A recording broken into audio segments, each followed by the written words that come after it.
That all members of council are here tonight, and I will now open the meeting. Pledge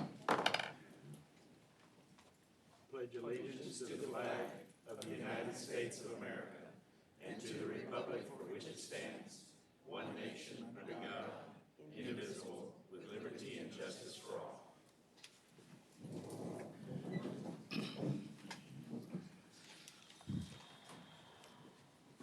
I would like to welcome citizens who are here tonight to our meeting, and we're here to hear from you if you so want to speak to us.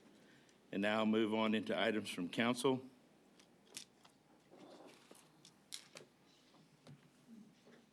Hearing none, I will move into citizens' communication. Any citizen here to speak to any matter before that you wish to speak to tonight, step forward. I would ask that if you're here to speak to an item that's for a public hearing, to reserve your comments for the public hearing. So therefore, anyone who wishes to step forward, please come.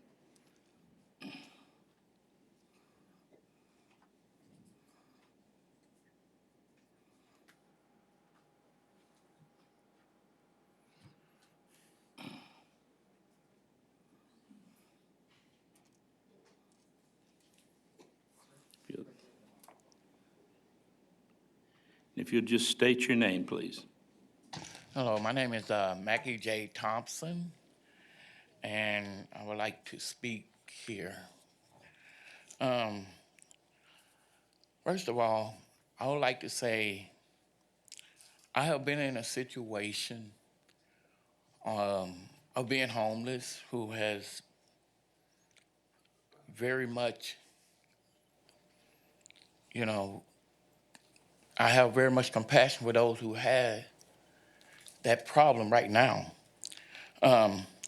Mental challenges that we have with being homeless, we realize that people who don't know where their next blessing is going to come from, but we know that our blessing is going to come from God, but yet and still, it's hard out here, and they need help as well as we do. They might not have the job we have, making the kind of money we have.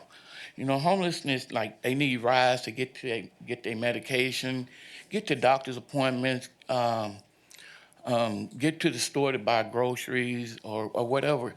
And those challenges are very needy. And not having a shelter a lot of time, when you get caught out in the rain, it causes you to be sick, causes you to have illnesses, and sometimes it causes you even death. Sheltering those people who is shelterless is a great rewarding thing that this community can offer them, because the thing is, they're hurting just like we hurt in other ways. I mean, you might not have the problem of not having a shelter, but some other areas in your life, you're hurting, you struggle, and you go through issues that need to be worked with and be dealt with and be taken care of.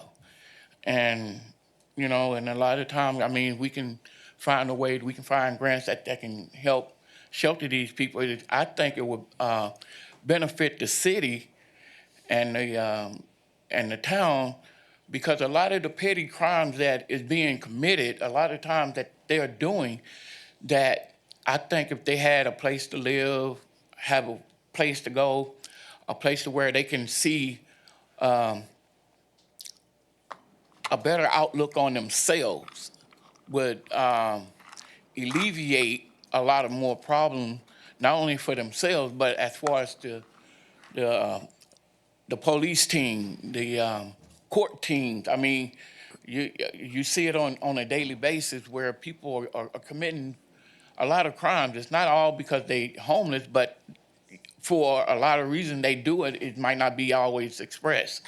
A lot of them is depressed. I mean, depression sets in. You don't have nowhere to go. You don't have nothing to do. You don't have no outlook on life that you can say, hey, I'm positive about this thing. And being homeless it's probably the worst case of depression that you probably can actually encounter in your life.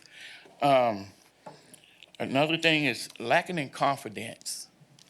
You know, when you don't have the necessities of life, you don't have a way to go in your house and take a shower. You ain't got no way of going in your house and getting a snack. You don't have your house to go in there and lay down and have a good night's sleep so you can be ready and willing to be able to be strong for the next day. I leave you guys with this, you know, put yourself in the shoes of them that has nothing and see where your heart lays from where you are standing in the gap of saying, where do I go from here? That's it. Thank you very much. Anyone else?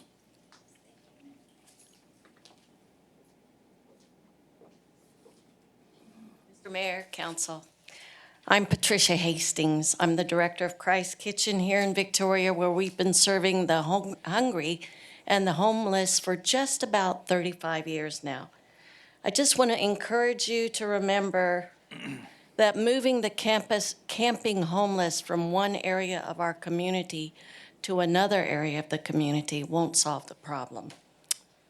You've been presented with some very viable solutions to the homeless camping issue, and I pray you've done your homework.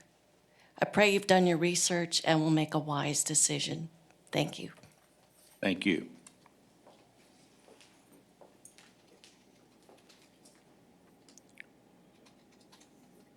Anyone else wish to speak? I failed to mention we have 5 minutes allotted, but for each person. My name is Kim Pickens, and I am a resident of Victoria and a homeless advocate here for over 7 years.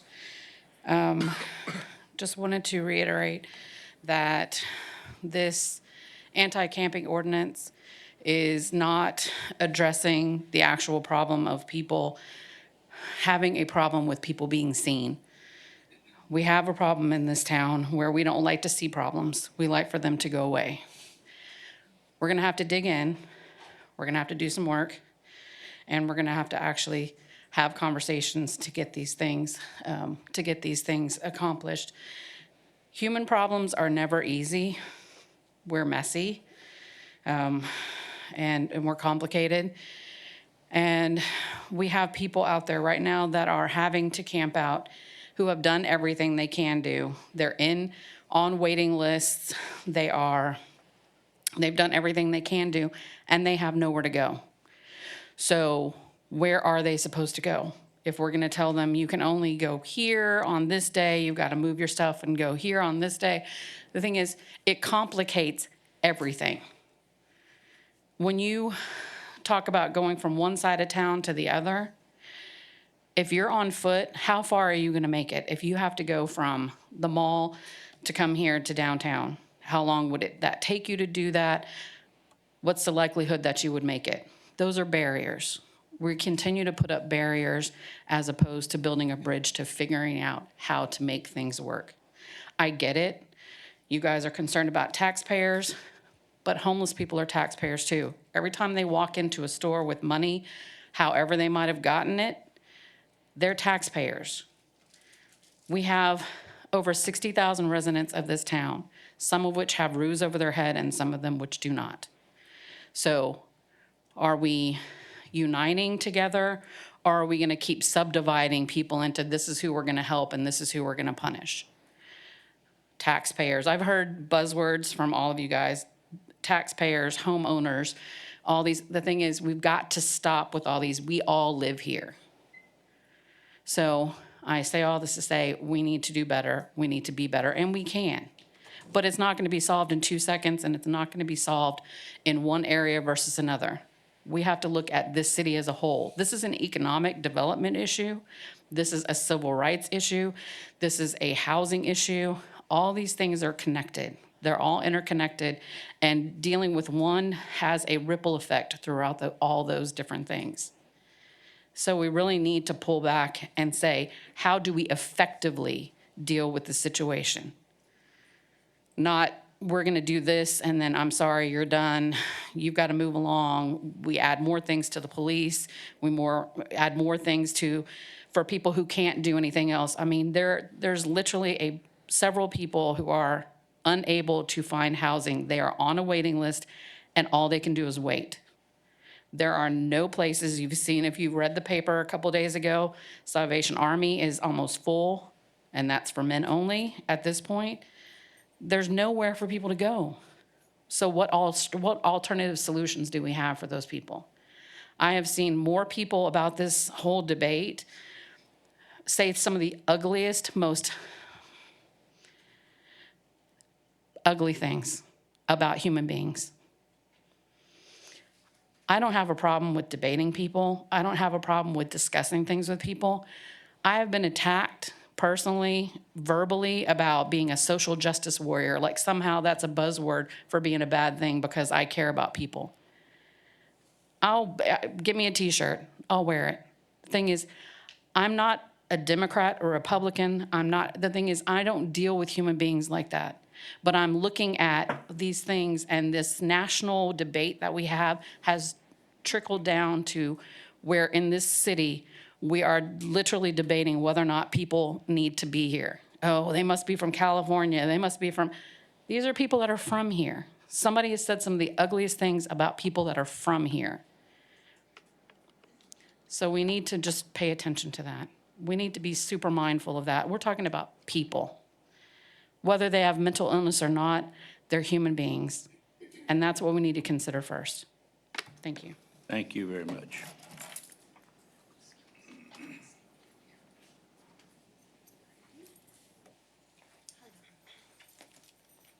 Hi there, my name is Lisa Griffin. I'm the president of the Victoria Homeless Coalition, and I feel like I would be remiss if I didn't come up and speak to this ordinance and what it will mean for the homeless population. I really have just a few points to make. One is that this camping ordinance will not keep people from being in the site. It will move people from the residential side of the street to camping on the public side of the street. We've looked at those maps, and we know that that will happen. It also will make people more vulnerable as they have to go to more public places. And then they are going to be vulnerable to people who would do them harm. And I'm sure that you all have heard the police say on more than one occasion that the homeless are more frequently victims of crimes than they are perpetrators of crimes because they're so vulnerable. So I want you to consider that literally we're just moving them from one place where they're not as visible to a place where they are very visible, which increases their vulnerability. Now, does that mean that there's not a way to deal with that, or that we shouldn't strive to find a place for them so that they aren't vulnerable and are not visible? We should definitely try to address that. But I don't think this ordinance is the way to get that done. I also believe that, as Kim said, they are taxpayers. They do live here. They're represented by you. They're members of our community. And I feel the obligation as the president to come in and advocate for them, but I would hope that you all, as representatives of community members, would feel obligated to advocate for your community members as well. And they are members of your community. So I ask you to do that in a way that is fair and that looks forward and tries to solve a problem. So if your problem is defecating in public, well, let's look forward to the problem of how to address that. I don't think non-camping on one side of the street versus the other will address that. So let's look at a real solution for that. Let's look forward for some solutions. Let's value everybody in the community. Let's make people in our community feel safe. Let's not put them in a more vulnerable position than they already are. I think that's a big concern. You know, the police are going to enforce whatever you ask them to do. And so while you can say that, well, if someone's not being a bother, the police aren't going to get called on them, as you push people to more public spaces, the police are going to be called because there are going to be crimes enacted against those vulnerable homeless people, because now they're out there for everyone to see and target, like the lady who was holding a sign at our last meeting and was mentioned that got shot with a pellet gun. As they become more public and more visible, they are also targets. So I just want you to consider that. And Mr. Young, I'd like your attention, so if I could. I also would like to just say that many of the people who are in my housing program have been in that program for 12 years. They were homeless. They can be helped. There are answers. Low-income, affordable housing is an answer. Public restrooms are an answer. Enhanced mental health is an answer. Enhanced substance abuse programs, those are answers. But camping ordinances that move people from one side of the street to the other, that doesn't really feel like a viable answer to me. And you certainly have every right and privilege to make that decision. But I would hope that you would look at this in a way that puts facts in front of feelings. Thank you. Thank you.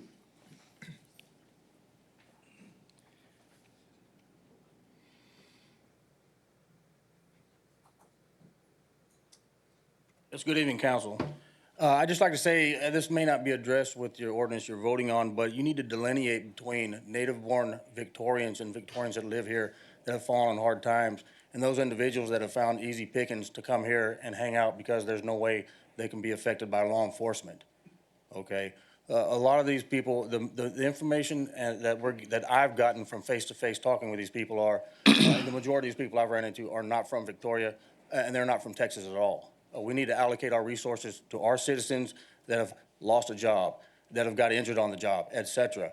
And those resources that would be spent on these other individuals would be better spent on a bus ticket, sending back to their home of record and allowing that city to use their scarce resources to rectify whatever situation they found themselves in, okay?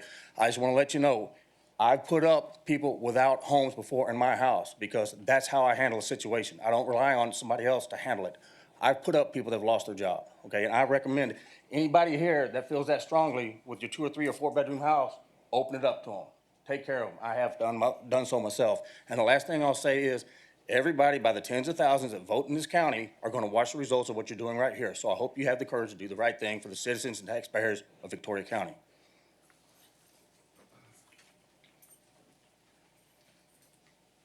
Anyone else wish to speak?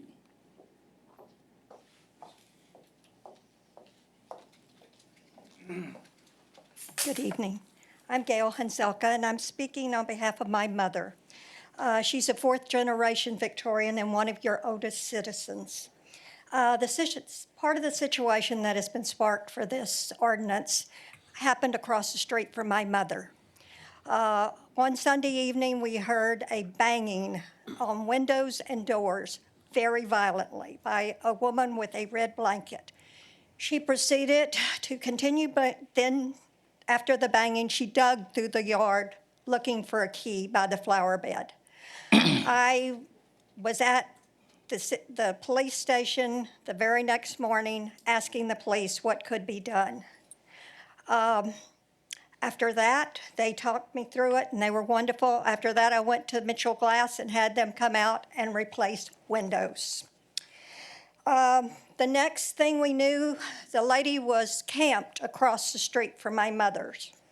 And there she stayed for months in her long skirt, her gray hoodie, shoes without soles, and her red blanket, laying on a white blanket. And she was there 24/7. For months, in 100-degree weather, she laid there. I never knew what was going to happen. I would drive up. I could hear her moaning. She would scream. The situation, I never knew if she was using the restroom when I drove up there on the street. This is not good.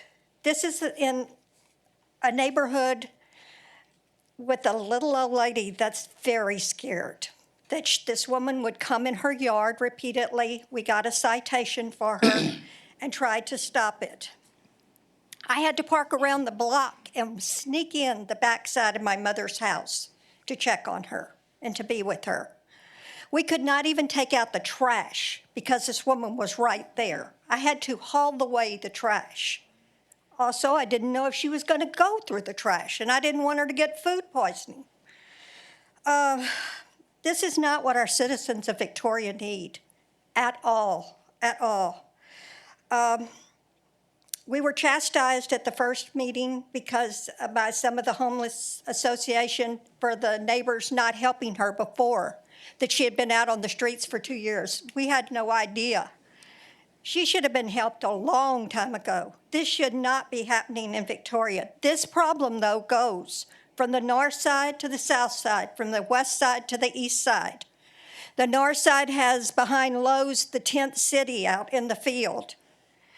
There at Peter Piper, the gentleman is on Navarro on the bench all the time. The 100 block of North Main, the business is behind. Go back there and see what they've had to do because of the homeless being back there. They've had to put probably 10 to 12-foot fence with barbed wire, 3 strands of barbed wire on top to keep their businesses secured. The east side, we had on a major highway a rent property, and it was between renters, cleaned up, locked up, secure. Some homeless got into it and destroyed it. And I mean destroyed it, that we didn't even attempt to try to fix it. It was so bad. I called the fire department, which was 2 blocks away, and said, would you like a practice burn? They said, we can't do that anymore. So we paid thousands to have it bulldozed down and cleaned up. That is 14 blocks from where you're at tonight. No neighborhood should have to have this situation. I don't care what the economics is, it does not matter. This is not about that. This is about people living on the streets of Victoria. Some worry that this ordinance will cause an in and out. It shouldn't be that. It should be a solution. When you vote for this, it's a solution. Because there should be a commission made up of Gulf Bend and Salvation Army, the Crisis Center, the alcoholic, you name it, the veterans. If there's a veteran, there should be somebody on that commission that says, here, I'm taking him, I know right what we're going to do with him. Every person on that street needs to be removed from that street. They have all talked and said how bad it is, and I know it's bad. I watched this woman, but the enablers are not helping this. Dropping off a sack lunch and a drink is not the answer. Providing a shower is not the answer. You have got to have a way to get everyone off the street. I am a 5th-generation Victorian. I have had relatives sitting exactly where you are. We don't want this. There are 67,000 citizens of Victoria. Ms. We were Hanzak, told if I there's- may, Place your 5 minutes is up. If you Can I don't make mind. one last Yes, statement? ma'am. Okay. If you wrap it up. We shouldn't have this, but I would ask you, I don't want that someone camped by your house or your mother's house, but I surely want to be able to tell my mother, who every single morning asks me, is she out there? I want to be able to say, no, there is no one homeless on the streets of Victoria. Thank you. Thank you, ma'am.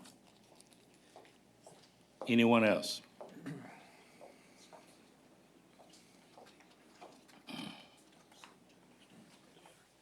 Hi, I'm Taylor Starkey, 404 West Guadalupe. Back when I was on the city council, when we had issues, I thought, the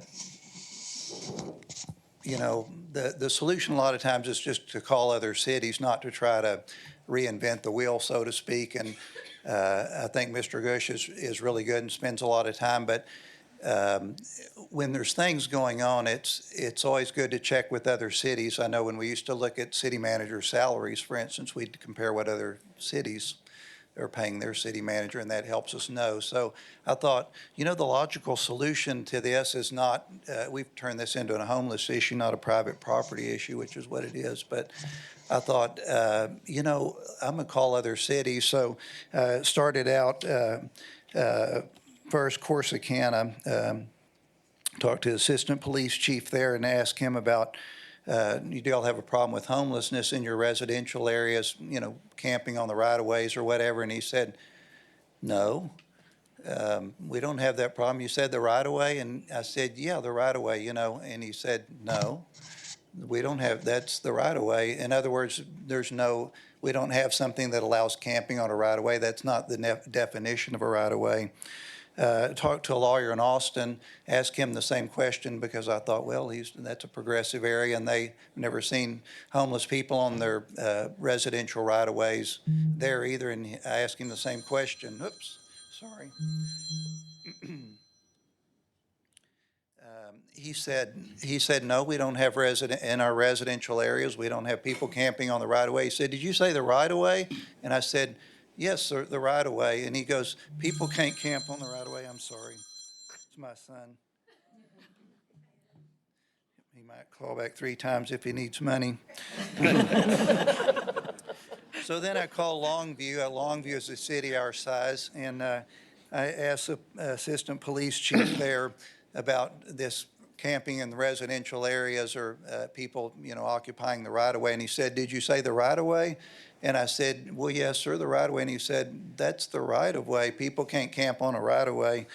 Then I called New Braunfels and asked them about it, and they said, no, we don't have a problem with people camping on the right-of-way in residential areas. And he said, you said the right-of-way, didn't you? And I said, yes. So I finally, in my mind, I'm like, maybe I don't understand the definition of the right-of-way because I'm not a lawyer. So I looked that up. And a right-of-way is, if y'all haven't looked it up, is the legal definition is a right to travel over or across or through someone's land. Now, that could be the city's land, or it could be right-of-way next to private property, which may be city land. It may not be city land. In other words, if the city abandons an alley or a street, then legally, in court cases have borne this out, then the landowners on each side basically will own to the midline. So there's some, and I checked it out, there's some places in the city of Victoria where the city actually have deeded ownership of the streets, and there's other places they don't. In other words, the private landowners own to the middle of the street. There's a permanent easement across that. But if the city abandons a street or an alley, then the 2 landowners on each side would basically own to the middle of the street. So somebody owns the land. But the definition of a right-of-way, again, is the right to travel over or across or through someone's land. Unless the city creates a law or an ordinance to redefine what a right-of-way is, camping would not be allowed on a right-of-way anyway, whether it's a right-of-way in a residential area or right-of-way next to a city street. That's not allowed. The city would have to create a new law. Now, I'm supporting this, that I think to make it easier for the policemen to enforce the laws as they've asked, then y'all could pass this thing that outlaws camping on right-of-ways, but there is no law that allows camping on right-of-ways already. So legally, you'd have to first create a law that allowed it before you created a law to outlaw it, because there is nothing that allows camping on a right-of-way. That's not what the definition of a right-of-way is. Jan Scott is a lawyer, so she could probably address all this better than I have. The other interesting thing when I talk to all these cities is I asked them about solicitation, panhandling on streets. And they said, well, where you apparently have, this is what all of them said, where you have this, there's a state law that does not allow you to step onto the highway. In other words, you can't, whether it's Main Street or Rio Grande or Navarro, those are all state or U.S. highways, and you can't step onto the street to accept a donation from somebody. So unless a person gets out of their car and gives it to you on the curb, that's how Dr. Starkey, they if I don't have may. it. Pardon me? We're past 5 minutes. Oh, good, okay. And also, none of these towns have game rooms, and that's another thing we can look at down the road. And they said none of these places have game rooms. So we had a great conversation about that. Anyway, thanks for letting me address the council. Thank you. And we'll take up game rooms next. Thanks. Thank you very much. Oh, we did that. Anyone else?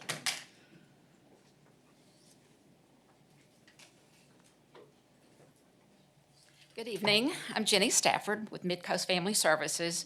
I want to tell you that my mother will be 101 years old in November, and she has written herself a note on her refrigerator that says, "Never miss an opportunity to keep your opinion to yourself." However, I have not inherited that tradition from my mother. She has much more self-control than I do, so I do want to speak to the ordinance tonight. I have 3 points. I remember that from speech class, that was always a good idea. The first thing that I want to mention to you is that I don't think that this particular ordinance addresses a real problem. I hate to use the phrase because it's so overused, but it's like a solution looking for a problem, because I don't think it's there. We currently know by first names, last name situation, over 100 people living on the street through our day center, through our services at Midcoast Family Services. Generally, they will not tell you where they live because that is their way for any kind of comfort or protection. We can know all sorts of details about why or what their situation is, but generally they're not going to tell us because they are living in alleys, they're living in abandoned cars and abandoned buildings. They're hidden away. The ones who are out in public are usually the ones who are more vulnerable for usually mental health reasons or for whatever reasons. But by introducing an ordinance that addresses a specific problem, you're not going to address the issue as a whole. My second point is that I think the ordinance will have an unintended consequence. I know you don't want to talk about Austin or San Antonio or Houston or the big cities, but I got to tell you, when the city council in Austin passed an ordinance to decriminalize homeless or camping in public, I don't know if you remember that, just a few months ago, it blew up in their face. They had no idea what the result would be, and I have a feeling the very same thing is going to happen here. If you look at the map and you say, you can't camp here and you can't camp here, you are implying you can camp here. And think about all the places the city or the county owns that is public area that is now going to be okay for people to camp out. And I don't think that's what you intend, and it's certainly not what we intend either. So that's my second point. And my third point is thank you for slowing the process down. It gained so much momentum in the beginning that emotions got in the way, like some of the speakers have said before. Pro and con have gotten in the way of making a good, clear decision, but I implore you to slow the decision down even more, to give it 3, 4, 6 months. Let us do another homeless survey in January when that rolls back around. The situation that happened, that it was so stressful for the older lady that we were talking about earlier, shouldn't happen. But it did not get resolved because of an ordinance. It got resolved because law enforcement, mental health people, social workers got involved and collaborated together and came up with a plan for that individual. An ordinance was not the answer, and it's not the answer in the future either. So I just implore you to slow it down. Call on us, call on Midcoast. We'll do our best to advocate, to get them into some sort of situation where they're less vulnerable, where the community feels safer. We are here to work for you as well as for them. Thank you. Thank you.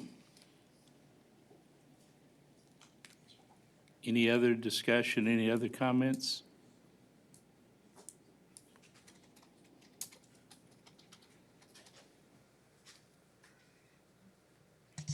I can't let this go by. I'm Sandra Strickland. I've been listening to what all of these people have said, and it is amazing to me that some of these organizations have been in process for 30-something years, 7 years, for whatever, and nothing, I don't see any progress. I don't see anything being done. What is being done? If you don't have progress, and if we don't need an ordinance, and we're just going to let it be like we want it to be, okay. But the next time that this person that I understand is taken care of, but has been cited back in our neighborhood as recently as a few days ago, where are we? We're not doing anything. Nothing has been done. You have to look at the organizations that are there. What are they doing that is out in the public, that we know what's happening? And if you haven't been to Austin, you need to go. That is a nightmare. I was just there 2 weeks ago. It's a nightmare. Congress Avenue, it's no longer. 6th Avenue, it is no longer. I-35 underneath the freeway, it's horrible. Is that what we want? We've got to start somewhere with some type of ordinance. We need something to base on and go from there. It's up to you as council people to see that that happens. Because right now, nothing is happening. We need a starting point, and that's the purpose of this ordinance. Excuse me. Thank you. Thank you. Does anyone else wish to speak?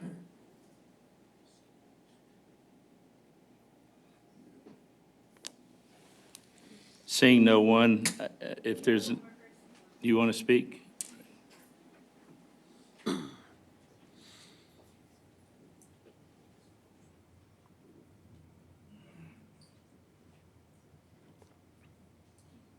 Good evening, Mr. Mayor, Council.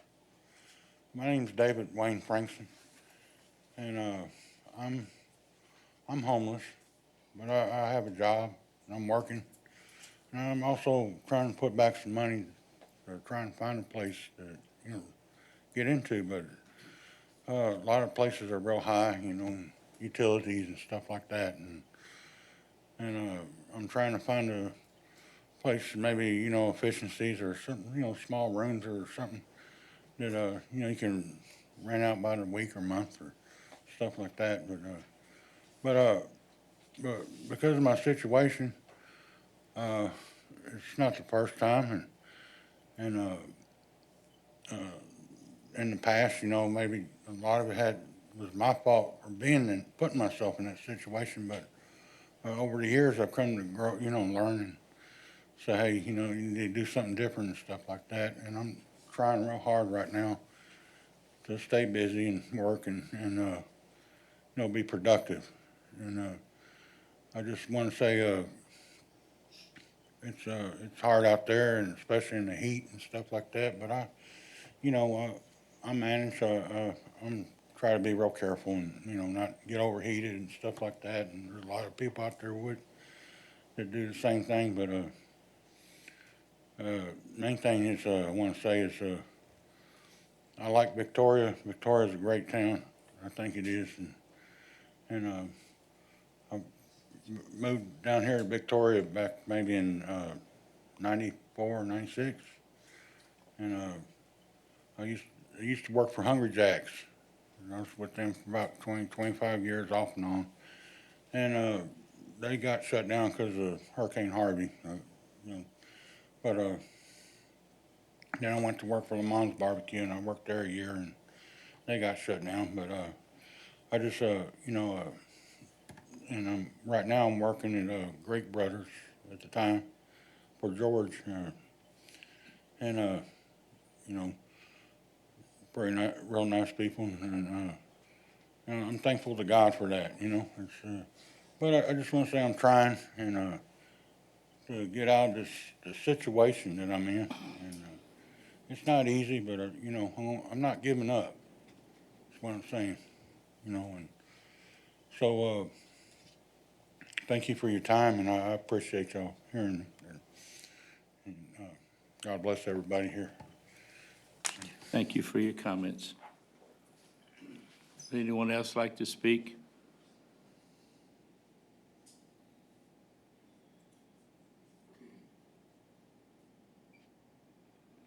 Anyone else?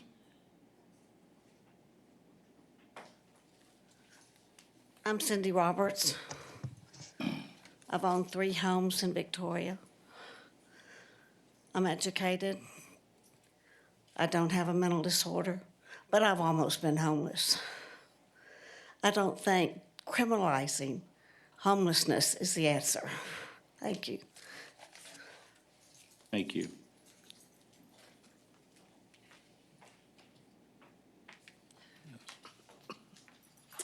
Hi, I'm Jewel Buchanan. I've lived in Victoria for about 13 years, and I love it here. It's a great-sized town. We're big enough to do some really great things, and yet we're small enough to really affect some positive change. And I was sitting back there taking notes. I just wanted to listen. I've watched the city council meetings online the past, well, I've been watching them forever, but I've really been watching this because I'm really involved with a lot of issues that help with homeless. I've been on the board for Promise Point since we bought it, since we bought the property. And I have homed homeless people in my rental properties until they got jobs. My main point is, why not try something new? Why not set the standard for other communities? Instead of passing an ordinance that's gonna cause a problem for law enforcement, you're gonna waste their time. We've talked about this, we've heard from the experts that if somebody's trespassing, that's a law they're breaking. Sure, that's something you can do. If somebody is in one of these non-camping areas or whatever that might be created by this ordinance, we've already heard that, they're gonna be tested when they get taken in. So that's time that the officer is off the street, doing other things that have to do with, aggravated criminal activity, but they're off the street. Then there's a lady that's got to do the intake, or maybe a man, they're doing all this paperwork, and then the person is back on the street, free to walk right back to where they were. And to me, I just don't see the point in wasting our time with that.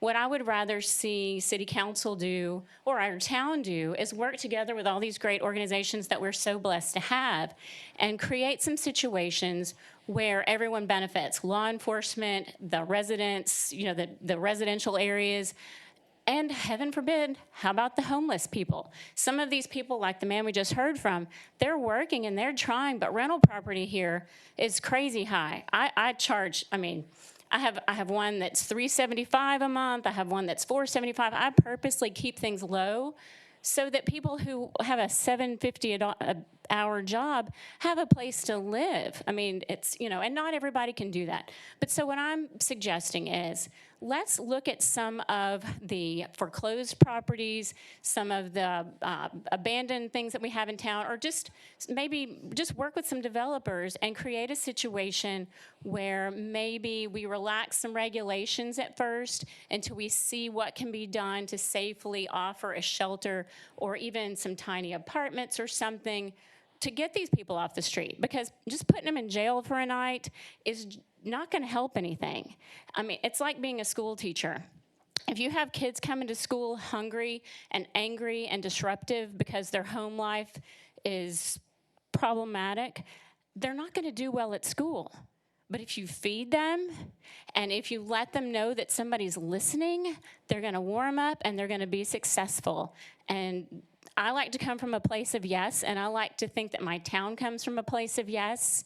And just incidentally, thank you, Mr. Lofgren. I really appreciated your comment about the neighborhood night out. I know that all the neighborhoods would love to see the representatives coming through the barbecues. We have our fire departments that come to my neighborhood, the police. I thought that was a great idea. I think rescheduling one meeting out of a year is not going to be a deal breaker. So thank you very much. And thank you guys for volunteering your time and letting me come up and talk. So thank you. Thank you. Does anyone else wish to speak?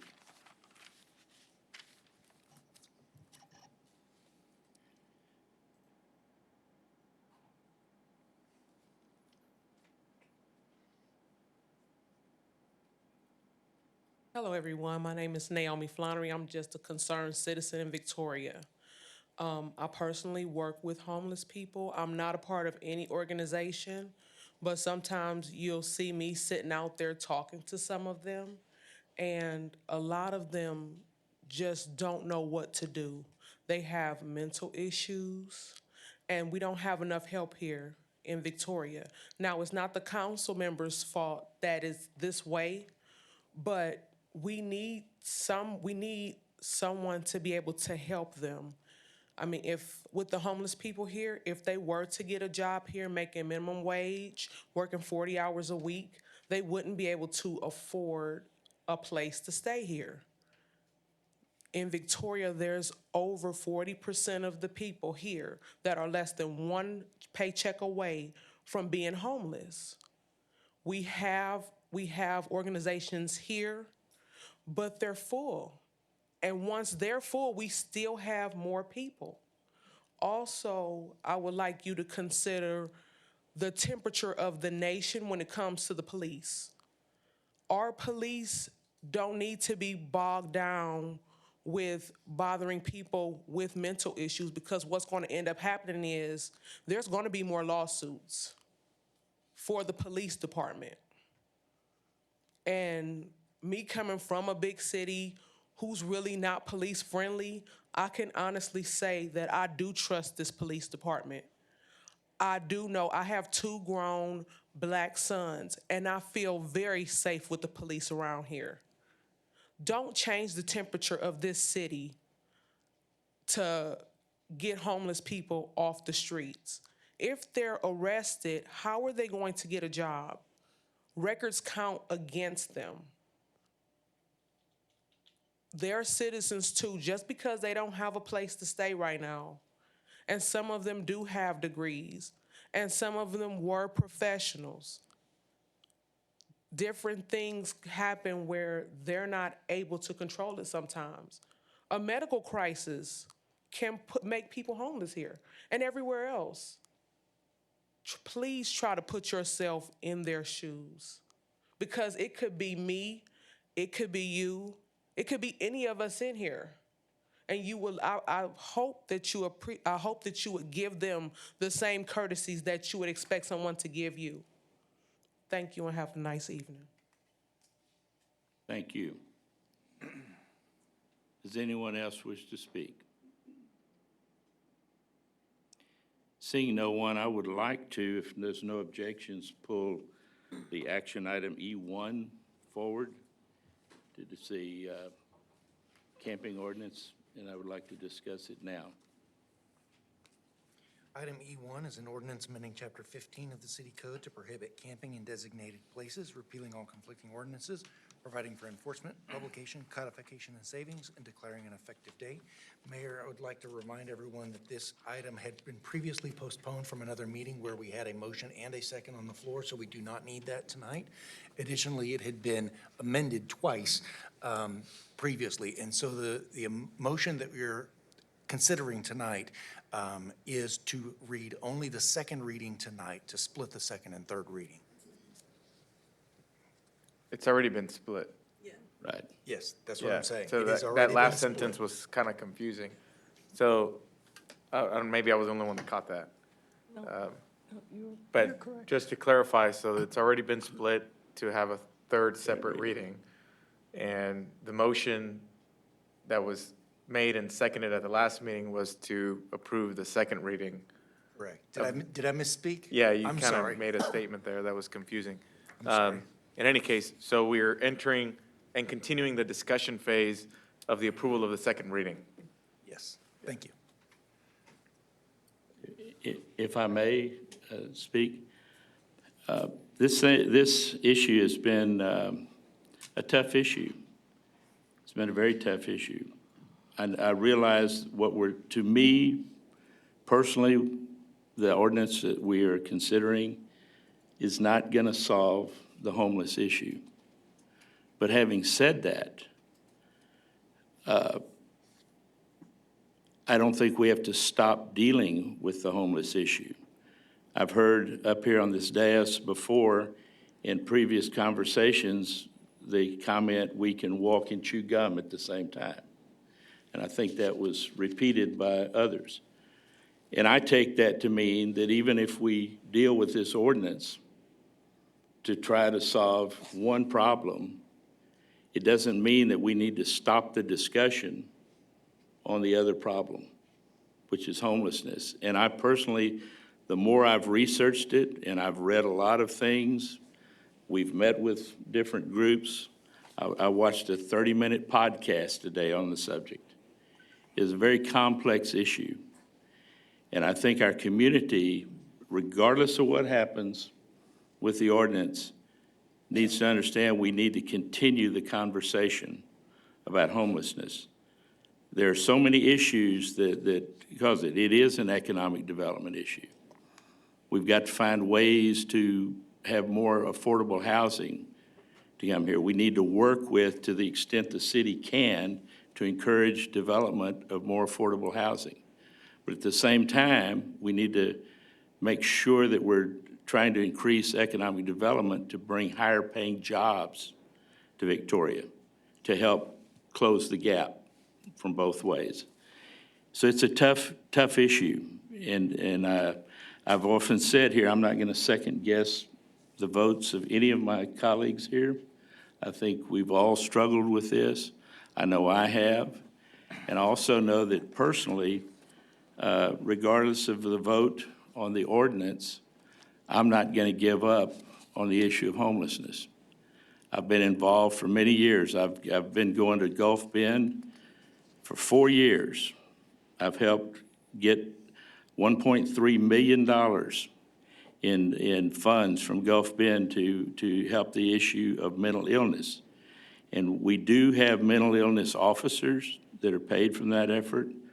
I understand that we've gotten additional funding from the state. We don't know how that's going to come down. I'm going to spend 3 days the next week at Gulf Bend in various seminars and stuff on the subject. So the subject will not be forgotten. Now, one thing that I was encouraged to hear, I've made the statement on numerous occasions that if all we're going to do is go pick someone up and drive them to the jail and drop them off, that's not going to solve anything. I think a couple of weeks ago at one of our meetings, because we've had several lately, Chief Craig made a comment, because I've always asked, what is the scenario? How will the police department deal with it? And I know in the initial statements the chief made on the subject, he made the comments that it would be very difficult to deal with. In his last statement before us, under the items from city manager report that was given to us, he made the statement that the ordinance, the way it was changed, would be easier to deal with. He also made the statement that, and correct me if I'm wrong, Chief, if I misspeak, please stand up and correct me, that the primary thing, the way the police department intends to deal with this is not to immediately take someone to jail.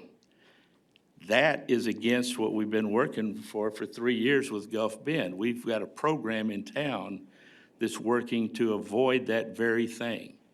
And it's got funding, and I hope we can continue to fund. The object is to not take people to the jail, especially the mentally ill.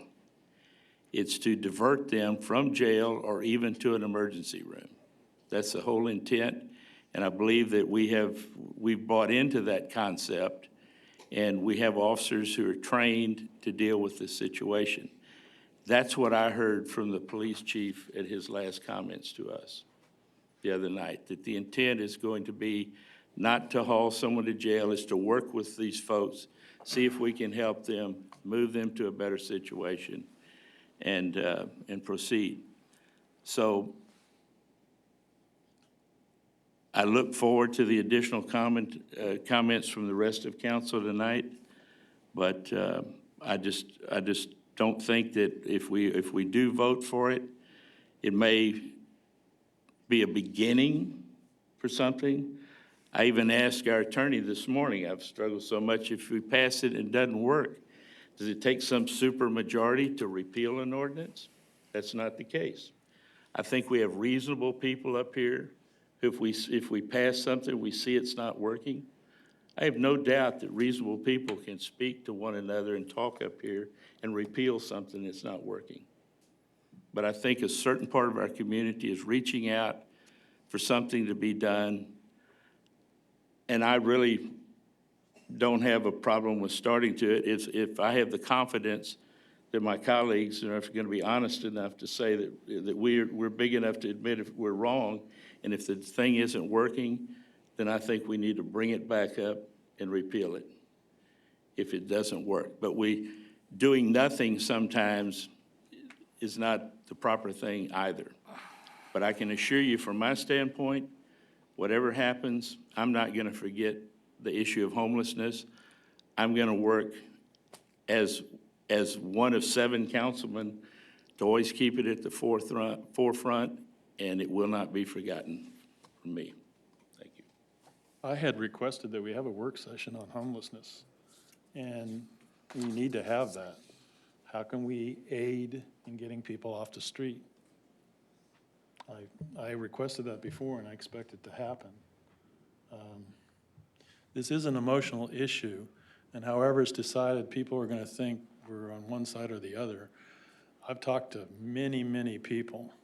There's a lot of people that are afraid of homeless people camping in front of their house because of what's happened. They're very fearful. Will this ordinance fix that? If it makes them feel better, right now, we don't really have a problem with homeless people in right-of-ways in front of residents. So everybody's talking about a problem that really is not a problem right now. But people are afraid that it's gonna happen to them, and they want some answers. I think people need to realize out of this whole situation, what's happened is, we're talking about homelessness now more than we've ever talked about it before. I've been to meetings for 6 years, and homelessness was not discussed very much at city council meetings. So some good has come out of this, and we will have a work session, and we need to work with the homeless advocates, because we need to get people off the street. But there's a sense of fear among certain groups of people. And yes, I've heard things, a lot of what was said here is a little exaggerated, of course, because people get emotional. This is a very emotional issue. But like the mayor said, whatever happens, we always have the chance to go back and change it. But I think the big thing that people need to realize from this is we will have a session and we will talk about homelessness and about solutions. This ordinance, yes, somebody can say it's not directed at homeless people. It's not directed on the Girl Scouts camping in front of your yard. But this is a separate issue. Let's deal with this issue, and we will have a work session and talk about homelessness, about what the city can do. Because if we work together, maybe we can get some people off the street. And that's what we need to do. I appreciate Mark Lofgren's comments and yours, Mayor. I really do. I just have one burning question because I've heard it so many times, and I need an answer from either the city attorney or the police chief. Does this ordinance criminalize homelessness in the city of Victoria? Does it mean that anybody who is homeless is going to go to prison? Is that what this ordinance means? Because I don't see it in there. Does this ordinance mean in the city of Victoria, you will get arrested and sent to prison because you are homeless? Is that what it means? Please clarify. This ordinance makes criminal the activity of camping in public, whether or not a person is homeless, is not necessarily central to the topic of this ordinance. It has to do with the activity of camping in public. A behavior. Correct. That could be done by anyone. Could be done by a sex offender, an ex-con, a predator, somebody harassing a family. This camping could be done by anyone. So the answer, this is not going to criminalize homelessness in the city of Victoria. Am I correct? Yes, sir. Thank you. A parliamentary inquiry. I love these. Okay. If someone wanted to reconsider a motion to split between the second and third reading, would it have to be? Before you do that, could I interject something? We haven't even made a motion to adopt this, have we? Yes. We have? It's already passed the first Okay, reading. I would like to offer an amendment before we get to if it's a second or third reading, if that would be possible. I think after you hear the amendment. Could we hear the answer to that, though? Is it possible to then combine second and third reading? You'd have to reconsider the motion to separate out, and it needs to be done, if I'm correct, by someone that voted in the affirmative of the original motion? I believe that's correct. Okay. I've got a quick chart, I can look it up, but also, the motions to rescind and the motion to reconsider are intended to be ways to bring something back to, or to the body, if that's the desire of the organization, and if the mayor is willing to allow that, then I think unless there's strenuous objection, we can certainly do that. I would remind council, as I sometimes do, that as a small board of less than about a dozen people, we are allowed to relax the formal rules of Robert's Rules of Parliamentary Procedure. And so if it's the desire of council to do that, then yes, we can reconsider that motion. Okay, thank you. I'd like to propose an amendment. And I passed it out, and I don't know if they can put it up on the screen, but originally, we were given a map, and it showed residences where you could not camp in front of those residences. And many people, it only includes single-family residences. If you lived on a thoroughfare, for example, or even in some places in neighborhoods, across the street, somebody could camp, or in a vacant lot. I'm trying to simplify this thing, and basically what this language says is you can't camp in front of in a right-of-way, across the street, or in a lot next door. That would cover everybody on the map who's not covered, because they could camp across the street. If you live on a thoroughfare, for example, it doesn't cover apartment buildings, it doesn't cover duplexes. I worked with Thomas for this language to cover any residence. What it says in essence is you can't camp across the street, adjacent, or in front of that property. I think this covers it better than the map. And I would like to propose that this amendment be adopted. I'll second it. Been moved and seconded to adopt the motion put forth by Mr. Lofgren. Is there any discussion on that amendment? Mr. Goose, do you have the definition of primarily residential areas that we can Compare it to? compare it to? I can pull that up if you give me just one second. Okay. So this would just specifically state then, if you're in a single or multifamily dwelling, adjacent to, across, next to,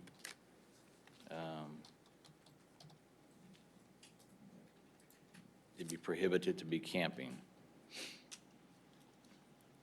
Yeah. Does that leave it too ambiguous as to the distance? I don't believe so, but I don't know. You'd have to ask the lawyer that. Yeah. Well, the way that it was before on the primarily residential was based on side of street, and if the majority of the uses on that side of the street were majority-wise from a percentage standpoint, residential in use, that's a primarily residential side of the street, if you will. And I think that the amendment is trying to address situations where across the street, it might not be a primarily residential side, but still be in front of a house, just right across the street. I think that's what he's trying to kind of capture with this. Right. So I think he's trying to capture the areas that I guess are, Crestwood, one side's business, one side's residential. Exactly. right. And Right. currently under primarily residential, only the residential side would be not allowed. The definition of primarily residential, I'm getting caught up. I didn't know that you asked me a question, and I'll circle back to that in a second as well. The definition of primarily residential comes from section 14-140 of the code, and it says an area of property along one side of a public street between two adjacent intersecting public streets in which a majority of the total street frontage is used for residential purposes. So that's the definition as it was previously, or prior to this amendment being made. Now, you also asked whether it would be ambiguous as to whether or not the adjoining properties, what is the length of space along either side of those properties. And I don't know whether it is necessarily ambiguous, because certainly there is going to be a map somewhere that identifies where the next property line ends. I think the question, and it's not a legal question to answer so much as it is an operational question. I'm not sure how a police officer is necessarily going to be able to tell where that next property ends. There's a parcel that you and I have discussed previously on the North Loop, where there's an apartment complex. And if I remember correctly, I don't drive over there very often, so if my memory's faulty, please forgive me. There's a large adjacent field next to that apartment complex that extends from there. In my memory, it's almost all the way back over to the hospital, medical buildings towards the west, almost all the way back to Main Street. I don't know if there's a property line anywhere within that area that subdivides that parcel. And to that extent, it would be operationally difficult, I think, for enforcement of that. But is it ambiguous in a legal sense? No. I hope that answers the question. We have parcel maps in the city's database that's Yes, we do. accessible to our law enforcement and so forth. Yes, we do. Well, we'd have to go into the weeds of defining that accessibility, right? Sure. Put a GIS in the spot. Right, in the unit? Yeah. Well, really, not real practical. I don't think there's going to be that much of a problem. I really think we're making a mountain out of a molehill here. I think the question is, how would a person that's trying to figure out where he needs to be understand the situation? Are you going to hand somebody a map? Because the maps I've seen that have been given to us, I wouldn't know where I could go and Exactly. couldn't go. That's why And so perhaps if this. you state that you can't camp on either side of a home or across the street from a home, it's a little more clear for just the average person to understand, because it's always going to be subject to somebody's interpretation in the end. Just my 2 cents. Still doesn't answer my reconsideration. Well, the motion has been made and seconded. Seconded. Is there any further discussion on that motion for the amendment? Hearing none, I'll call for a vote on the amendment. All those in favor, say aye. Aye. Opposed? Aye. 1 nay, 6. And you can make a motion to reconsider the split, if that's what you'd like to do. Yes, I would like to make a motion to reconsider splitting between the second and third readings and make it just, this be the second and third reading. I'll I second it. Been moved and seconded, and I would like to begin the discussion on that. One of the only positive things that I've heard in all this discussion, from my standpoint, you all know where I've stood up until this point, it's been no secret, is that we have slowed the process down and have given the public a chance to speak on it numerous times. And I, for one, will not support combining the two. I think we've made the commitment to the public when we did it, and it won't hurt us to have this come back for a third reading, in my opinion. So, any further discussion? Hearing none, I'll call for a vote on combining the second and third readings. All those in favor say aye. Aye. Opposed? Aye. Mayor, I think that was a 4-3. I believe so. Okay. You want to hold your hands up so we get it right. I was against it. For it. Well, I was going to be against. Okay. All those for, please hold your hand up. Those against? Okay, so that motion passes to recombine the second and third reading. Right.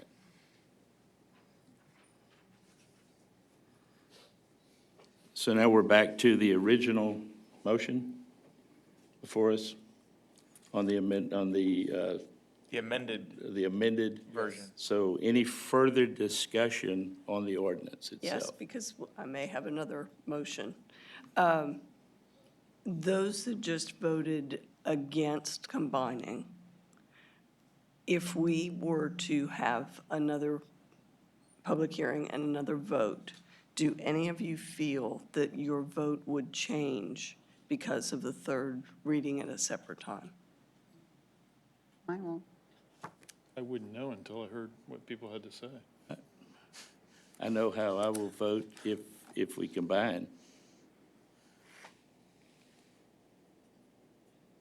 Thank you for your answers. I'm not going to make a motion.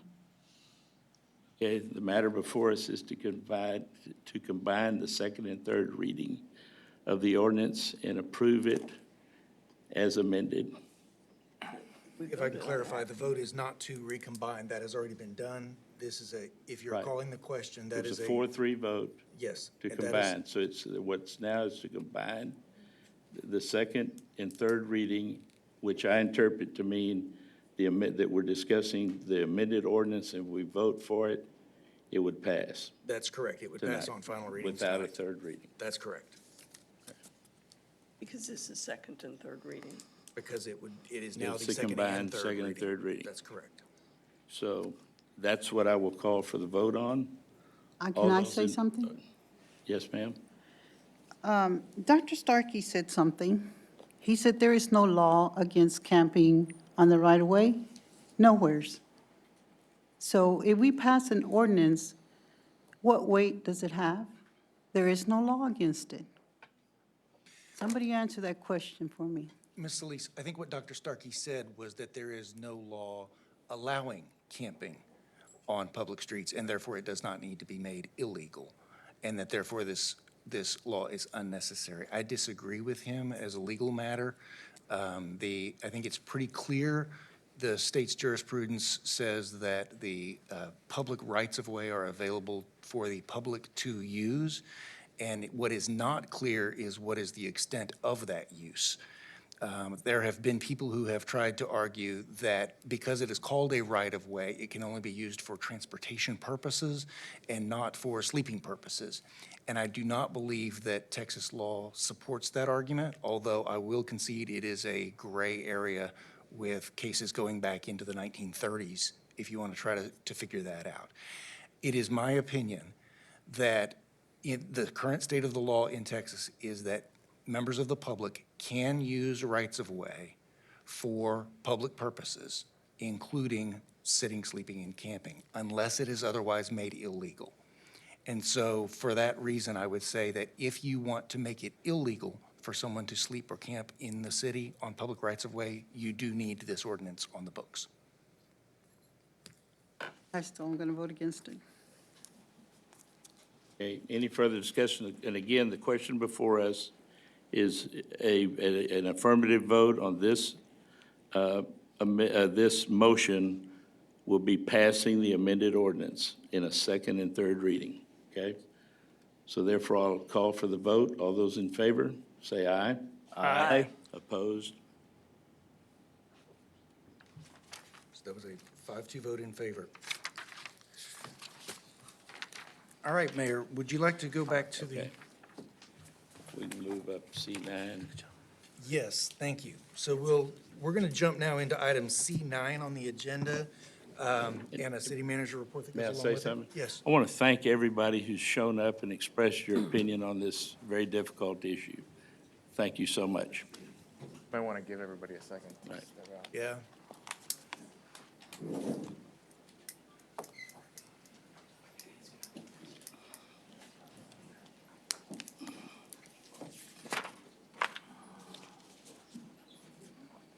Going to C9.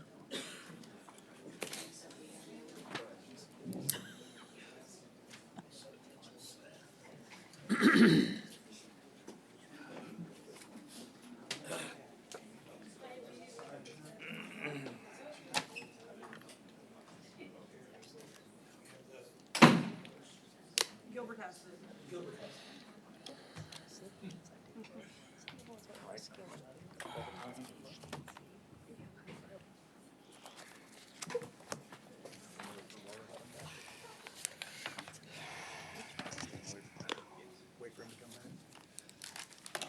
Fine, we didn't recess or break or anything. No, we didn't.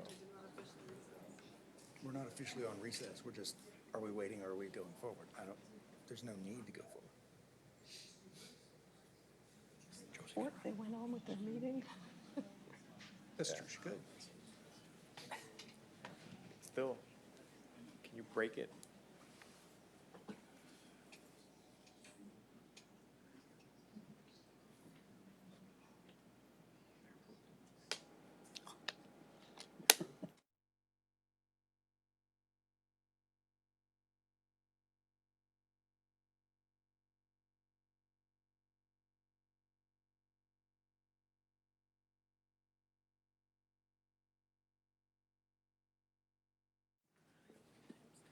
just to let the television audience know why there was a break in the tape there, we took a quick break in order for the public members to clear out while it was noisy, and the mayor has stepped out of the room momentarily, and so the mayor pro tem, Ms. Solis, will actually be running the meeting for the next item or two. Well, did you already call it? No. Not too late. Thank you, Mayor.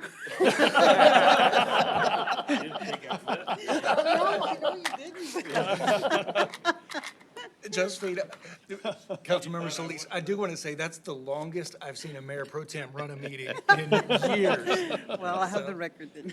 Okay. All right, so, Mr. Mayor, we were going to call up item C9, which is an ordinance authorizing the issuance, sale, and delivery of City of Victoria, Texas Certificates of Obligation Series 2019, approving and authorizing an official statement and distribution thereof, a paying agent registrar agreement, approving and authorizing all other instruments and procedures related thereto, and providing for an immediate effective date.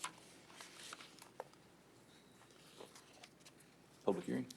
Is there a public hearing on this? There is both a Okay. public Right. hearing, yes. I will now open a public hearing on this matter. Anyone here to speak to it, please step forward. Seeing no one, I will close the public hearing. And Mayor, I'll point out that this item, because it's a securities instrument, will pass with a single reading, even though it is an ordinance. Good evening, Mayor, members of the council. Agenda item C9 is an ordinance approving the $2 million CO bond sale that occurred today. With us tonight is Dusty Taylor, a.k.a. Dusty, with RBC Capital, and he's going to give you a recap of that bond sale. In addition to that, which is the following report, he's going to follow up with another report about the refunding the 2019 and give you those results too, which that's not an action item, that's for information. So anyway, and also Noel Valdez here is also just in case if he has any questions on the legal side. Excuse me, Thomas. Anyway.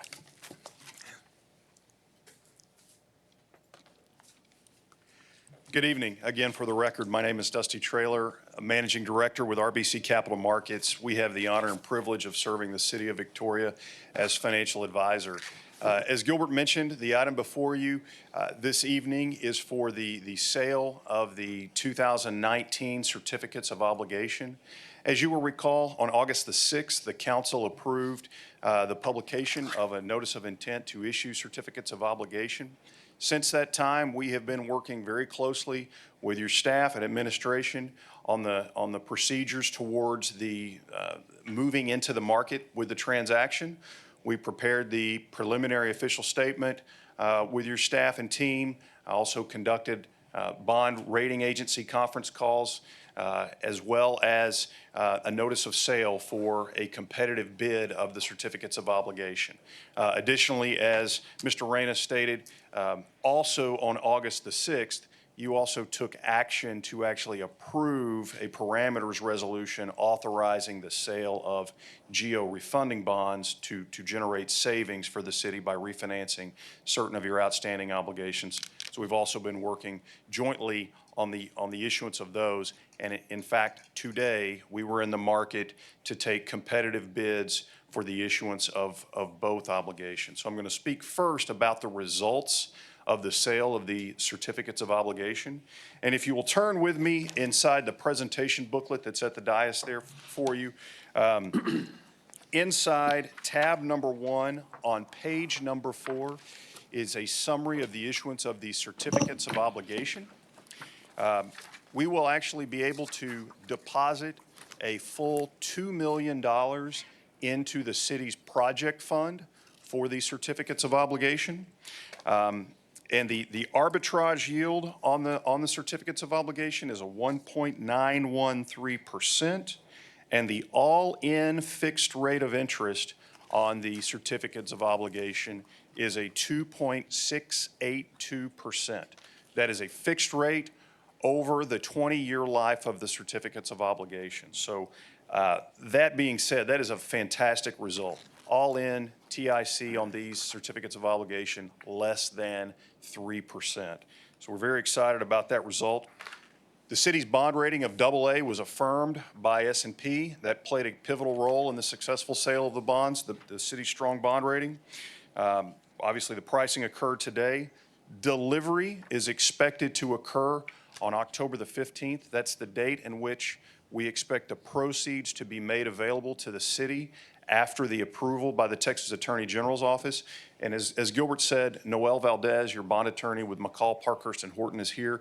If any of you have any questions about the process through which the approval through the Texas AG's office occurs, Noel is available to answer any of those questions.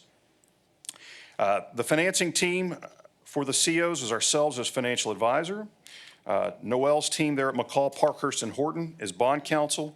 The purchaser was the Baker Group. They were the low bid on the competitive bid, and the paying agent registrar is Wilmington Trust. You can see there at the bottom of page number 4, a summary of the 4 bids that were received on the issuance of the COs today, with the Baker Group's TIC bid from those folks at a 2.459. The disparity there between the bids ranging from 2.459 up to a 2.73. All of these are good bids. All of these, a bid range within about 24.5 basis points. You look at it, all 3 of them provided bids lower than 3%. So that's Dusty, can I that's stop good you? news. Yes, sir. Okay, we have 2 number 1 tabs. I figured. Yes, sir. There's an appendix in the book that also has a tab number 1. Yes, Thank sir. you. Yes, I'm sir. back with you now. Okay. On page number 5, we provide the sources and uses along with the annual debt service requirements on these certificates of obligation. You actually notice under that sources and uses, the actual stated par value of these certificates is $1,960,000. The differential there being made up by a premium paid by the investors, by the purchasers of the bonds to cover the issuance costs, et cetera, but allowing you to deposit the full $2 million into your project fund.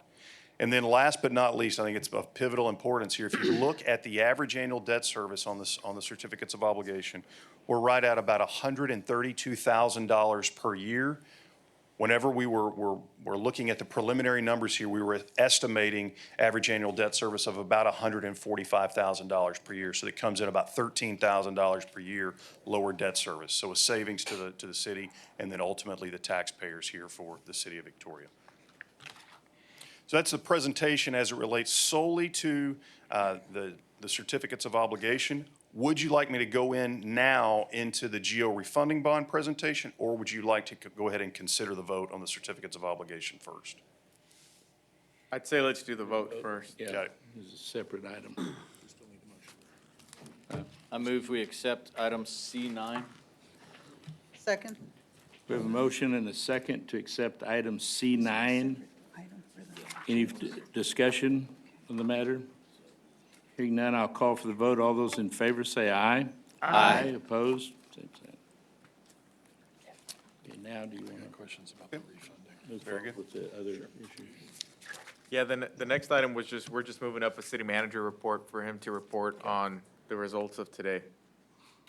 And again, the report on the GO refunding bonds is very similar. We've been in a rate environment over the course of the past many months that has been decreasing. Actually had a little bit of uptick last week, but all that being said, again, a very favorable outcome on the GO refunding bond. The all-in fixed rate on that GO refunding bond is at 2.52%. That was also, the sale was conducted this morning, also via competitive bid. For that one, we actually received 5 bids with the low bidder, BOK Financial. Their all-in TIC bid for their part was a 2.074. You can see there those bids range there about 31 basis points overall from the low bid to the high bid. So again, a number. Where are you on the booklet? Yep, Number 6, page 6. bottom, page number 6. Under the first, Thank you. Okay, the first one. still within that And first. if you have an extra copy, can somebody show it on the overhead? I've asked before that presentations get sent in advance, so somebody from staff should have communicated that to you, so I apologize for that. But I think it's important that people watching on TV get to see exactly what council's seeing as well. Certainly.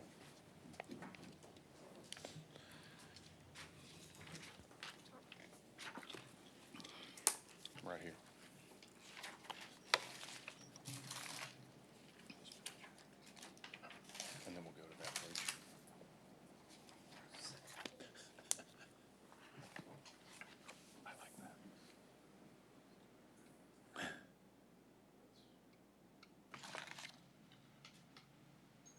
Okay.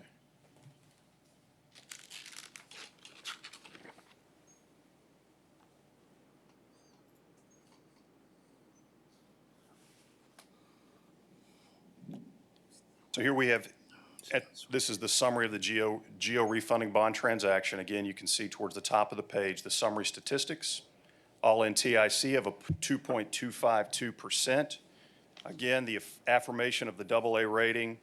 The financing team associated there, ourselves, McCall, Parkhurst, and Horton, BOK Financial as the purchaser, and then the summary of the bids received, the 5 bidders there, with the low bid again coming from BOK Financial with a 2.07 for their particular bid. Then if you will turn with me over to the next page, page number 7 is just a summary of the actual savings associated with this refinancing.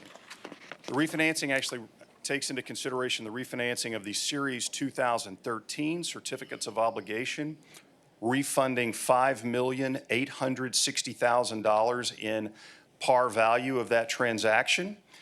Whenever we were here in August to discuss with the council the approval of the ordinance authorizing the refunding bonds, we were estimating at that time savings of $693,000 or an average of $49,500 per year.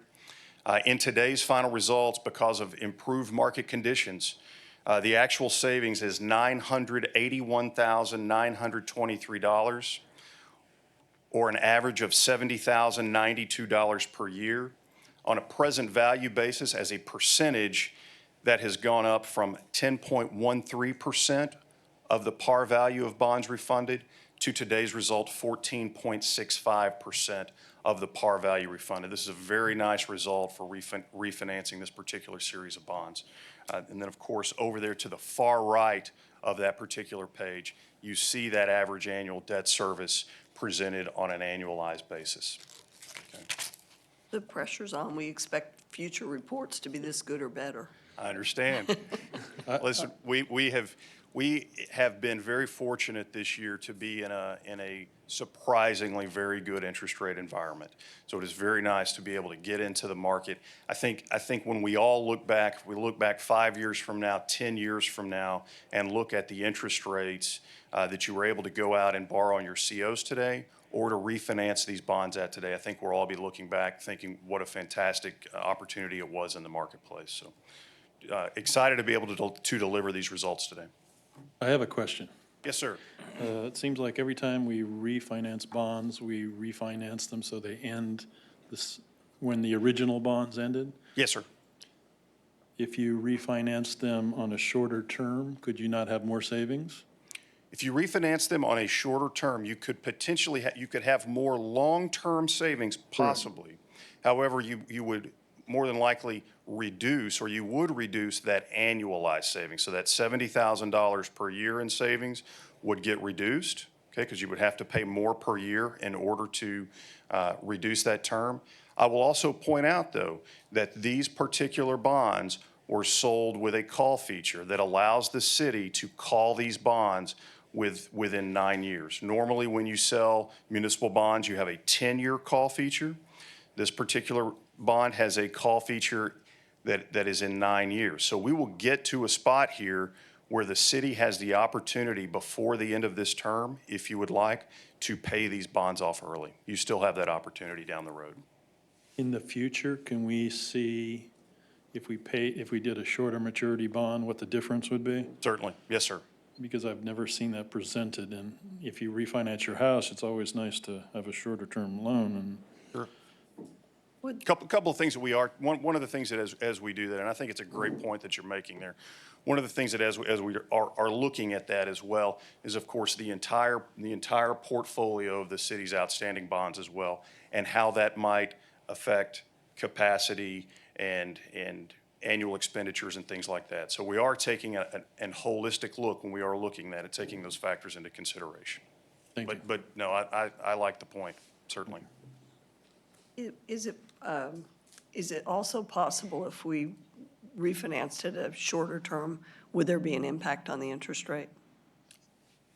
Generally speaking, yes. Yes.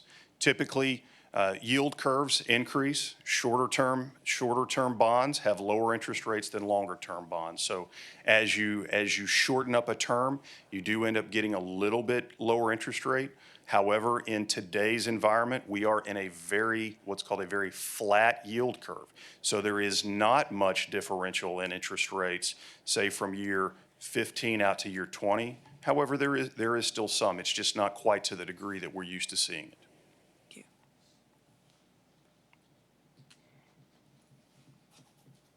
Anything else? Any more questions? Thank you very much. All right, thank you. We'll now move back to, I think, item C1. Item C1 is an ordinance amending Chapter 24 to update fees for services administered by the Development Services Department, repealing all conflicting ordinances, providing for codification and savings, and declaring an effective date. We'll now open a public hearing on item C1. Anyone wanting to speak to this matter, please step forward. Seeing no one, I'll close the public hearing. Move to accept item C1. Second. Been a motion and second to approve item C1. Any discussion? Just have a little bit of clarification. We had already changed these once, and it was mentioned in the write-up that the results weren't quite what we were expecting. Yes, the valuations on accessory structure, storage sheds, carports, those type of small sort of additions were low enough to capture a lower fee than what the per square footage price that we came up with. And so we now have a tiered, we're proposing to do the tiered square footage for those lesser type of building construction activities. Okay. To make them more in line with what those valuation costs were. And why, if someone adds a structure behind their main residence, that, say it's a guest house or something, and they add it behind their house, if it had been the primary residence, all the tiered trades would be included in the initial building permit. Same similar type of build and construction, why wouldn't those be covered by the building permit fee? It's something that we've never done before. I mean, that's a good point. We could amend it to do that because the work is essentially like the main primary structure. But the idea of separating out the fees is having your actual heated, cooled space that's fully developed continue to be the 33 cents a square foot, with the lesser or the less involved type buildings that don't require you know, maybe if they're not heated or cooled or don't have plumbing, things like that, be in the tiered square footage. So if that's an amendment you wanted to make, you know, I think it would be in line with the primary structure, but we've never captured fees that way. Maybe we'll just talk about it outside of this context. Something I'd like to look at. Okay. We could always amend again. Yeah. But I want to make sure it's the right thing to do, and it'll bog down everybody else with building details. Any further discussion on item C1? Hearing none, I'll call for the vote. All those in favor, say aye. Aye. Opposed, same sign. Item C2 is an ordinance amending Chapter 24 to update fees for services administered by the Victoria Fire Department, repealing all conflicting ordinances and providing for codification and savings, and declaring an effective date. I will now open a public hearing on item C2. Anyone wanting to speak to this matter, please step forward. Seeing no one, I will close the public hearing. I move to adopt C2. Second. Been a motion and a second to adopt item C2. Any discussion? I have a question. Previously, when we've had these fees come up, question has been, are they already included in the budget that has been presented? Or is this in addition to? They are not. Why? It's a great question. Am I right on that, though?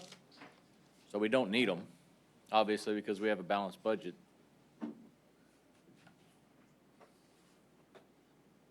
On the fees, I do assume there's going to be some type of increase. However, I still go back on the variance. I mean, on the historical data, just because you increase the fee, not necessarily the revenue's going to increase as well on certain items.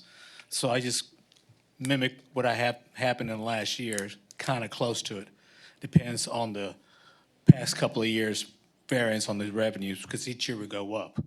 And each year that revenue stays within line, doesn't jump all over the place.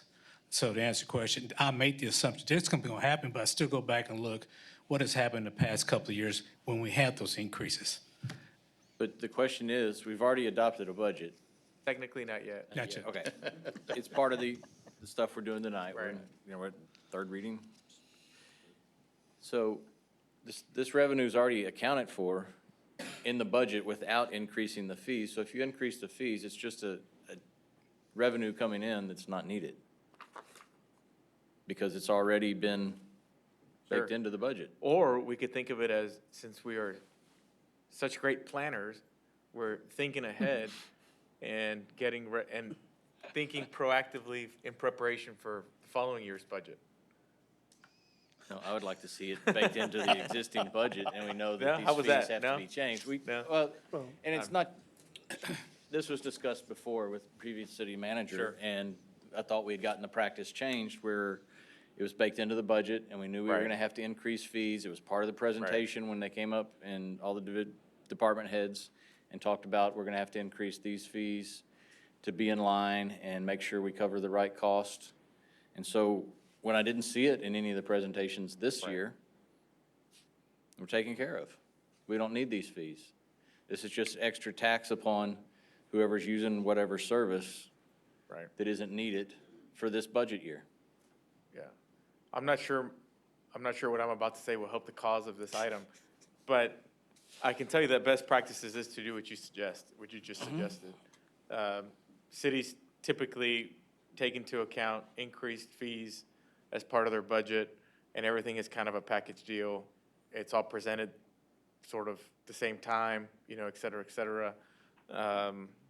So I'm not saying I disagree with the approach that you're suggesting. This has also been a learning experience for me, going through this exercise here. But my understanding is that even though we don't treat it in the same procedurally in the way that you suggest, or that maybe that I would like to also treat it in the future, it's still taken into account in Gilbert's projections for the following year, maybe just in a different way than what maybe you and I would like to see. I know when I did this budget, I made assumptions there's gonna be some type of increase. Given that fact, I also have to look what's happened in the past when we did those increases. So I'm not gonna just, if we can increase a certain item 3-4%, I'm not gonna increase about 3-4 based on prior year's experience on increases too.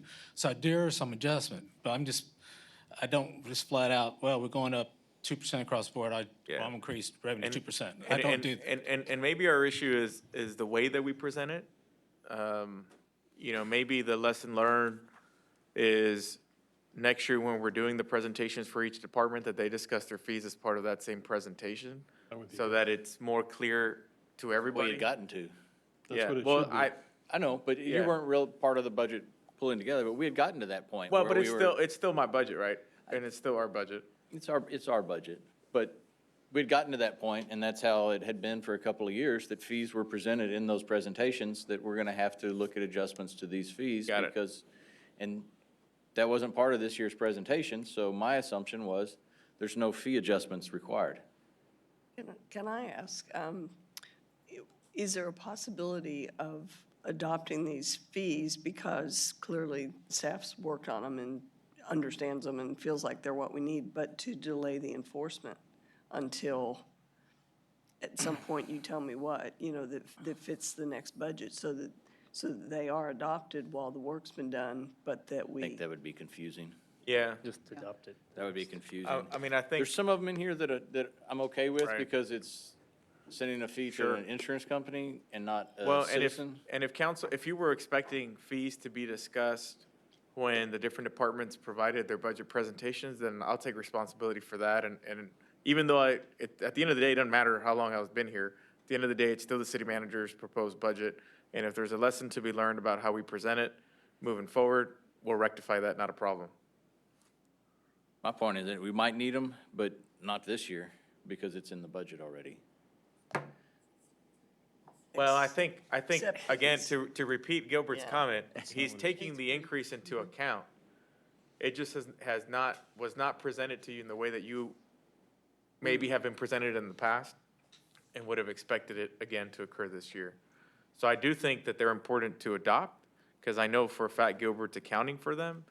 Again, they just maybe weren't presented in a way that you'd expect, or maybe we're used to.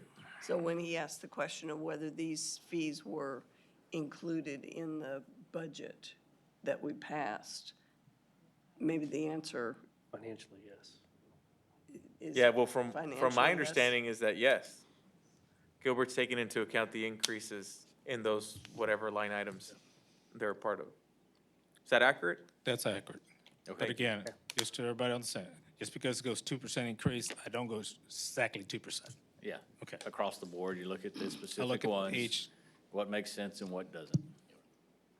Cleans up the procedure a little bit to have them Yeah. ahead. Yep. Understood. Thank you for the feedback. Any further discussion? Hearing none, I'll call for the vote on item C2. All those in favor say aye. Aye, opposed, same sign. Item C3 is an ordinance adding fees to Chapter 24 to charge mitigation fees for the deployment of Victoria Fire Department resources, repealing all conflicting ordinances, providing for codification and savings, and declaring an effective date. We'll now open a public hearing on item C3. Anyone here to speak to that matter, please step forward. Seeing no one, I'll close the public hearing. I move we adopt C3. Second. There's been a motion and a second to adopt item C3. Any discussion? Is this going to make residents' insurance in Victoria go up for automobiles? No, sir. What we've seen and is what's historically happened over across the state of Texas, United States, is that this is already built into people's insurance, and it's just it's there already, and we're just looking at expanding our opportunity to generate some revenue. Okay. Any further discussion or questions? Hearing none, I'll call for the vote on item C3. All those in favor say aye. Aye, opposed, same sign. Item C4 is an ordinance amending Chapter 24 to update fees for services administered by the Victoria Public Library, repealing all conflicting ordinances, providing for codification and savings, and declaring an effective date. I will now open a public hearing on item C4. Anyone here to speak to that matter, please step forward. Seeing no one, I'll close the public hearing. I move to adopt C4. Second. It's been moved and seconded to adopt item C4. Any discussion? Why are you looking at me? Giving you the opportunity. And I No, sir, applaud I you for don't. being that diligent. I really do, Jeff. No, sir, I don't. So anyway. Hearing no discussion, I will now call for the vote on item C4. All those in favor say aye. Aye. Opposed, same sign. Item C5 is an ordinance amending Chapter 24 to update fees for services administered by the Public Works Department, repealing all conflicting ordinances, providing for codification and savings, and declaring an effective date. I now open a public hearing on item C5. Anyone here to speak to the matter, please step forward. Seeing no one, I will close the public hearing. I move we adopt C5. Second. There's a motion and a second to adopt item C5. Any discussion? Hearing none, I'll call for the vote on item C5. All those in favor say aye. Aye. Opposed, same sign. Item C6 is an ordinance approving and adopting a budget for operating the municipal government of the city of Victoria for fiscal year beginning October 1st, 2019 and ending on September 30th, 2020. Appropriating money for the various funds and purposes of such budget, including appropriations of money to pay interest and principal sinking fund requirements on all indebtedness, repealing all conflicting ordinances and appropriations, providing for savings, and declaring an effective date. I will now open a public hearing on item C6. Anyone here to speak to that matter, please step forward. Seeing no one, I will close the public hearing. Make a motion, we adopt C6. Second. There's a motion and a second to adopt item C6. Any discussion? Hearing none, I'll call for vote. All those in favor of item C6, signify by saying aye. Aye. Opposed, same sign. Item C7 is a resolution ratifying the property tax revenue increase reflected in the budget for operating a municipal government of the city of Victoria for fiscal year beginning October 1st, 2019 and ending September 30th, 2020, as required by Texas Local Government Code Section 102.007C, and declaring an effective date. I'll now open a public hearing on item C7. Anyone here to speak to that matter, please step forward. Seeing no one, I will close the public hearing. I move we adopt C7. Second? Been a motion and second to adopt item C7. Any discussion? Does there have to be the special language, or is the write-up No, sufficient? the next one. That's the next one. This one is fine. Sorry, I'm ahead. Hearing no further discussion, I'll call for the vote on item C7. All those in favor say aye. Aye. Opposed, same sign. C8 is an ordinance setting the tax rate at a total rate of $0.6115 per $100 of property valuation and levying a tax upon all property subject to the taxation within the city of Victoria, Texas for the 2019 tax year for the use and support of the municipal government of the city of Victoria, providing for assessment and collection of taxes, apportioning said levy amount for the various funds and items for which revenue must be raised, including providing a sinking fund for the retirement of the bonded debt of the city, providing for penalties and interest for delinquent taxes as prescribed by the Texas Tax Code, repealing all conflicting ordinances, providing for savings, and declaring an effective date. I'll now open a public hearing on item C8. Anyone here to speak to that matter, please step forward. Seeing no one, I'll close the public hearing. I move that the property tax rate be increased by the adoption of a tax rate of .06115, which is effectively a 2.6% increase in the tax rate. Second? Been moved and seconded to adopt item C8. Any further discussion? Hearing none, I will call for the vote. All those in favor of item C8, say so by signifying aye. Aye. Opposed, same sign. We'll now move into the consent agenda. There are 3 items on the consent agenda which will be approved by a single vote tonight. They are first, the approval of the minutes of the special meeting of August 27, 2019, the regular meeting of September 3rd, 2019, and the special meeting of September 5th, 2019. Second is the amended resolution authorizing the city manager to apply for and, if awarded, accept funding for the 2019 Homeland Security Grant Program project number 3795105 in the amount of $59,950 with no requirement for matching city funds to purchase a Hazmat ID Elite handheld FTIR chemical identifier for the Victoria Fire Department's Regional Hazardous Materials Response Team and declaring an effective date. And the third is a resolution awarding a bid for the North Heights Rehab Overlay Project Phase 5 to J&R Contracting Services Incorporated for their low bid of $1,080,060 and authorizing the city manager to execute all documents necessary to complete the project and declaring an effective date. So move. Second? Been moved and seconded to adopt items on the consent agenda. Any discussion? All those in favor, say aye. Aye. Opposed, same sign. I think the only thing left is city manager report on the appointments. Is that correct? Yes, sir. April will give that update. I just have a brief report. We do have a library advisory board, full-term position that we need to fill as a result of a resignation. The vacancy was left by a city appointee to the library board, and the new term will end in October of 2022. Brittany Dearlum and Adelia Dolly Alexander have submitted applications for consideration, which were included in your packet. This resolution to appoint will be brought before the council at the second meeting in October, so not the next one, but the second one, in order to facilitate the shorter agenda for the first meeting in October. Is that it?